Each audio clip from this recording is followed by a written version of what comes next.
ಶಾಂತನಗೌಡ.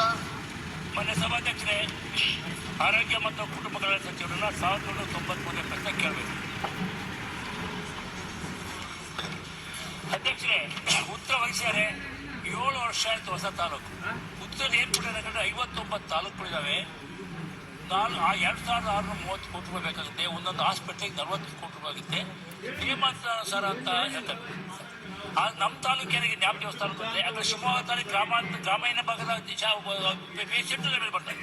ಶಿಕಾರಿಪುರದ ಒಂದು ಹೋಬಳಿ ಪೂರ್ತಿ ನಮ್ಮ ತಾಲೂಕಿಗೆ ಬರ್ತಾರೆ. ಹೆಚ್ಚು ಬೇಡಿಕೆ ಇರೋದ್ರಿಂದ ಇವ್ರು ಈ ತರ ಹೇಳಿದೆ ಅಂತಂದ್ರೆ ನಮಗೆ ಈಗಾಗಲೇ 2 ವರ್ಷ ಆಗಿದೆ. ಇನ್ನು 2 ವರ್ಷದಲ್ಲಿ ಈ ನಿಯಮಾನುಸಾರ ಆಗಲ್ಲ. ನಾನು ದಯವಿಟ್ಟು ತಮ್ಮ ಮೂಲಕ ವಿನಂತಿ ಮಾಡ್ತಿದ್ದೇನೆ, ಕೊನೆ ಪಕ್ಷ ಈ ವರ್ಷ ಆಗಲೇ ವರ್ಷ ಮುಂದಿನ ವರ್ಷ ನಾನು ಕೊಡ್ತೇನೆ ಅಂತ ಕ್ರಮ ಕೈಗೊಳ್ಳತಕ್ಕಂಥ ಭರವಸೆನ ಮಾನ್ಯ ಶಾಸಕ ಕೊಡಬೇಕು ಅಂತ ತಮ್ಮ ಮೂಲಕ ವಿನಂತಿ ಮಾಡ್ತೀನಿ. ಸಭಾಧ್ಯಕ್ಷರೇ, ಮಾನ್ಯ ಶಾಸಕರು ಕೇಳುವಂತ ಪ್ರಶ್ನೆ ಅದು ಸಮಂಜಸವಾಗಿ ಇದೆ. ಈಗ ಹೊಸ ತಾಲೂಕುಗಳನ್ನ ಎಲ್ಲ ಕಡೆ ನಾವು ಮಾಡಿದ್ದೀವಿ. ಸುಮಾರು ಈಗ 59 ಹೊಸ ತಾಲೂಕುಗಳಾಗಿದೆ. ಎಲ್ಲ ತಾಲೂಕುಗಳು ಕೂಡ ತಾಲೂಕು ಆಸ್ಪತ್ರೆಗಳು ನಿರ್ಮಾಣ ಮಾಡಬೇಕು ಅಂತ ಆಸಕ್ತಿ ಇದ್ದೇ ಇದೆ.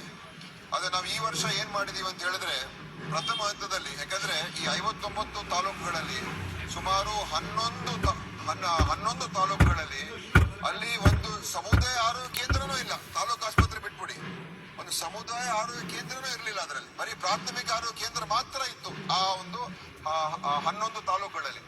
ಈ ವರ್ಷ ಆಯವ್ಯಯದಲ್ಲಿ ಮುಖ್ಯಮಂತ್ರಿಗಳು ಘೋಷಣೆ ಮಾಡಿದ್ದಾರೆ, ಆ 11 ತಾಲೂಕುಗಳಲ್ಲೂ ಕೂಡ ನಾವೀಗ ಸಮುದಾಯ ಆರೋಗ್ಯ ಕೇಂದ್ರಗಳನ್ನು ಮಾಡೋಣ ಪ್ರಥಮ ಹಂತದಲ್ಲಿ. ಆಮೇಲೆ ಹಂತ ಹಂತವಾಗಿ ಯಾವ್ಯಾವ ತಾಲೂಕು ಆದ್ಯತೆ ಮೇರೆಗೆ, ಜನಸಂಖ್ಯೆಯ ಆಧಾರದ ಮೇರೆಗೆ ಮತ್ತು ಬೇಡಿಕೆ ಆಧಾರದ ಮೇಲೆ ಅದನ್ನ ಈ ಅಲ್ಲಿರುವಂತ CHCಗಳನ್ನ ತಾಲೂಕು ಆಸ್ಪತ್ರೆಗೆ ಮೇಲ್ದರ್ಜೆಗೆ ಏರಿಸುವಂತ ಕ್ರಮ ತಗೊಳ್ಬೇಕಾಗ್ತದೆ. ಅದರಿಂದ ಈ ವರ್ಷ ನಾವು 11 ತಾಲೂಕುಗಳಲ್ಲಿ, ಹೊಸ ತಾಲೂಕುಗಳಲ್ಲಿ ಎಲ್ಲಿ ಒಂದು ಸಮುದಾಯ ಆರೋಗ್ಯ ಕೇಂದ್ರ ಇರ್ತಕ್ಕಂಥ ತಾಲೂಕುಗಳಲ್ಲಿ ಸಮುದಾಯ ಆರೋಗ್ಯ ಕೇಂದ್ರ ಕೊಡ್ತಾ ಇದ್ದೀವಿ. ಮುಂದಿನ ದಿವಸಗಳಲ್ಲಿ ಮಾನ್ಯ ಶಾಂತನಗೌಡ್ರೆ ಖಂಡಿತವಾಗಿ, ಯಾಕಂದ್ರೆ ಇದು ಒಂದು ಎಲ್ಲ ಕಡೆ ನಾವು ನೋಡ್ಬೇಕಾಗ್ತದೆ, ಎಲ್ಲ ಸಾಧ್ಯ ಆಗುತ್ತೆ ಅಂತ ನೋಡ್ಕೊಂಡು ಖಂಡಿತ ನಾವು ಅದನ್ನ ಮಾಡೋದಕ್ಕೆ ಪ್ರಯತ್ನ ಮಾಡೋಣ. ಓಕೆ, ಆಯ್ತು, ಸಂತೋಷ ಸರ್.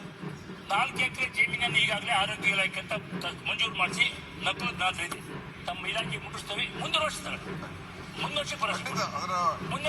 ಮಾಡ್ಲೇಬೇಕಾಗ್ತದೆ.